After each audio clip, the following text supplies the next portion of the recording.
আমি একটি পুরনো ডায়েরি পেয়েছিলাম, যেটা আমি লিখিনি, কিন্তু তাতে লেখা ছিল আগামীকাল আমার সাথে কী কী ঘটবে। প্রথমে মজা মনে হয়েছিল, কিন্তু আজ শেষ পাতায় যা লেখা আছে সেটা সত্যি হলে আমি আর বাঁচব না। আমি শুভ, একটা ছোট্ট শহরে নতুন বাড়িতে উঠেছি। ঘর পরিষ্কার করতে গিয়ে একটা পুরনো কাঠের আলমারি খুললাম। ভেতরে একটা ডায়েরি, ধুলো জমে আছে, পাতাগুলো হলুদ হয়ে আছে। আমি খুলে দেখলাম প্রথম পাতায় আমার নাম লেখা, শুভ। আমি অবাক হয়ে গেলাম, কারণ এই বাড়িতে আমি নতুন। তারপর পড়তে শুরু করলাম।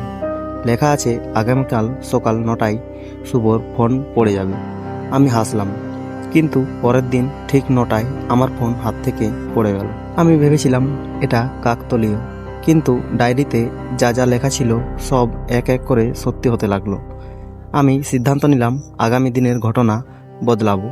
ডায়েরিতে লেখা ছিল শুভ বিকেলে বাইরে যাবে। আমি বাইরে যাইনি, ঘরে বসে রইলাম।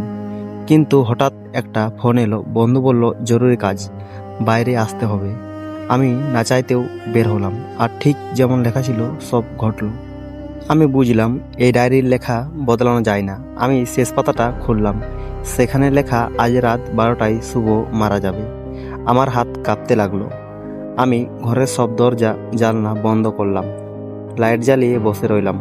ঘড়ির দিকে তাকিয়ে সময় যাচ্ছে 11টা 50, 11টা 55। হঠাৎ ডায়েরির পাতা নিজে নিজে উল্টাতে লাগলো।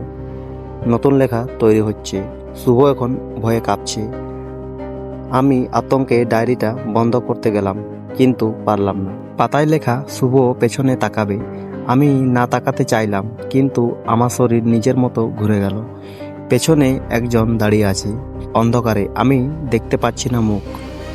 ডায়েরিতে শেষ লাইন, শুভ বুঝতে পারলো এই ডায়েরিটা সে নিজেই লিখেছে। পরের পাতায় নতুন নাম লেখা, তোর নাম।